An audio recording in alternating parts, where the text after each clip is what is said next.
میں حاضری پیش کر رہے تھے. دعا کرتا ہوں کہ اللہ رب العزت ان کی آواز میں، ان کے علم میں، عمل میں، عمر میں اور برکت عطا فرمائے.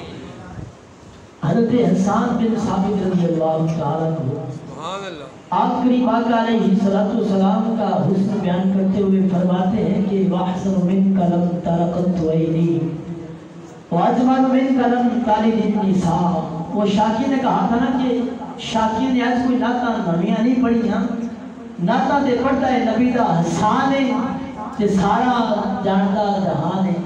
حضرت حسان بن ثابت رضی اللہ تعالیٰ آپ فرماتے ہیں کہ وَأَحْسَنُ مِنْكَ لَمْ تَرَقَتْ عَيْنِي وَأَجْمَلُ مِنْكَ لَمْ تَلِدِ النِّسَاءُ خُلِقْتَ مُبَرَّأً مِنْ كُلِّ عَيْبٍ كَأَنَّكَ قَدْ خُلِقْتَ كَمَا تَشَاءُ.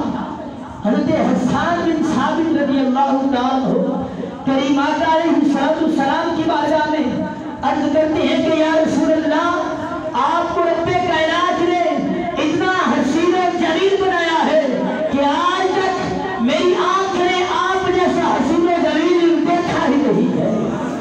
یا رسول اللہ رب کائنات نے آپ کو اتنا پیارا بنایا ہے، اتنا حسین و جلیل بنایا ہے کہ آج تک آپ جیسا حسین و جمیل کسی ماں نے جرا ہی نہیں ہے. آگے کہتے ہیں کہ یا رسول اللہ رب کائنات نے آپ کو ہر عیب سے پاک پیدا فرمایا ہے. آگے فرماتے ہیں کہ یا رسول اللہ آپ کو رب کائنات نے ایسے پیدا فرمایا کہ جیسے آپ نے چاہا تھا. وہ شاید کہتا ہے کہ دو جہاں کے والی کا دو جہاں پہ سایہ ہے، دو جہاں کے والی کا دو جہاں پہ سایہ ہے، ان کو تو خدا نے ان کی مرضی سے بنایا ہے.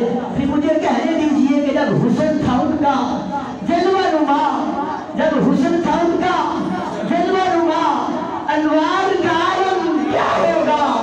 جب حسن تھا ان کا جلوہ نما، انوار کا عالم کیا ہوگا.